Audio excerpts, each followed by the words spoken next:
Hey, good afternoon, friends. It's good to be with you today. This last week, Pastor Tim, he taught us our fifth series on at the movies. And he talked to us about the Greatest Showman. So this would be our last week to get our family together and get that popcorn and watch the movie. And he gave us something to really think about, and that is the Great Commission. And he reminded us that it's not the great suggestion.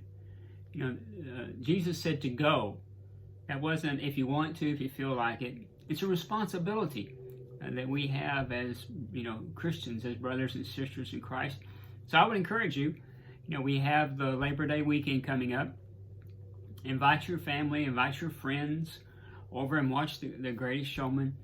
It's a great movie about overcoming incredible obstacles and doing something great. All of us have that every week. We can do something great for the Lord. The greatest thing we can ever give to a friend is to share with them what God has done in our lives.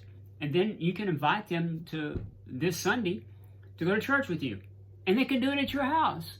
This week we're beginning a brand new series called Fear Not.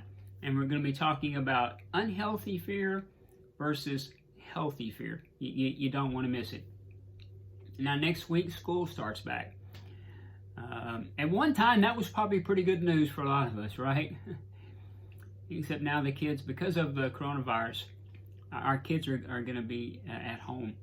So that puts a whole big responsibility on our shoulders to see that our kids are doing their classwork. And so I want to give you 4 quick things I think that will help you as you work with your children as they do schoolwork at home. The first one is to pray with them. I know that sounds so very, very small.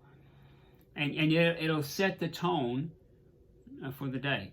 It doesn't have to be a big, long prayer with a lot of words that they don't understand. Just a simple prayer that the Lord will help them. And number 2 is I would encourage you to come up with a routine. All of us need routine. I have routine. Routine keeps me out of trouble. And it'll keep your kids out of trouble too. You still need to get up at a certain time. They still need to eat breakfast at a certain time. And they need to start their schoolwork at a certain time. If you don't, procrastination is going to cause our kids to fall very, very far behind in school. So we're not doing it because we want to, it's because we need to. So come up with a schedule and stick to that schedule. Not later in the day. Can I do this later? No, routine. Kids need boundaries and they need a routine, and it's only going to happen if you set it. Are you with me on this? The third thing is make it fun.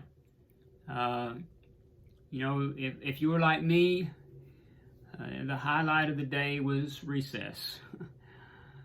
I was so glad when we had, when I was a kid, we had 2 recesses, one in the morning, one in the afternoon. Make it fun. I'm not saying you need recess, but make it fun. It's okay to have a day off. It's okay to, do some projects. Have some fun with the kids during the teaching. And then the 4th thing is you need a location.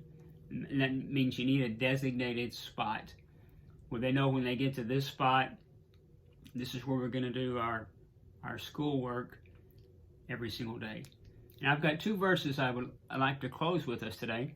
One for you, for the children, and one for the adults. The first one's found in Proverbs chapter 22, verse number 6. And this is for us as adults, as parents, as grandparents.